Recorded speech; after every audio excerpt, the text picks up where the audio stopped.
Welcome to Kereru Station. Kereru Station is 2,800 hectare property, 2,000 hectares effective, running or wintering 22,000 stock units. It runs across two different blocks, or run as two different blocks.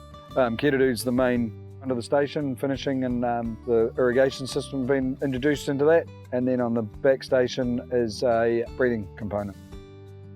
Over the past 5 years, we've had a lot of weather events and quite extreme, from probably some of the worst droughts we've ever had to the wettest season currently on record. So there's been a lot of volatility around that and made farming obviously pretty challenging.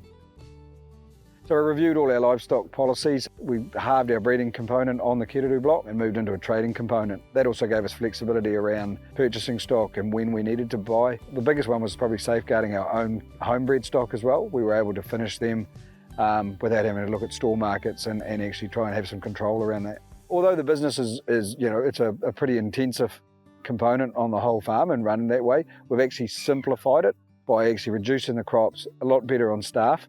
With the policy changes, the greenhouse gas reduction actually came from those changes.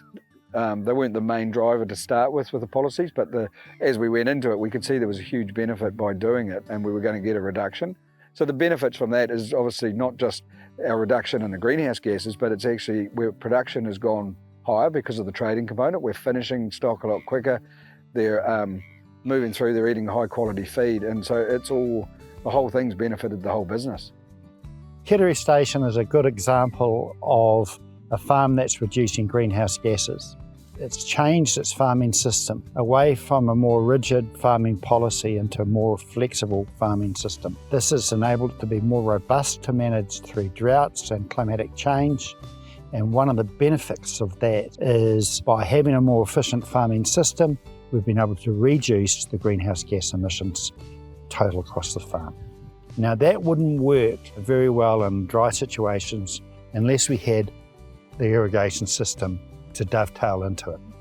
And so the whole thing worked in conjunction of having a more robust system, more resilient system, and then using irrigation to underpin that.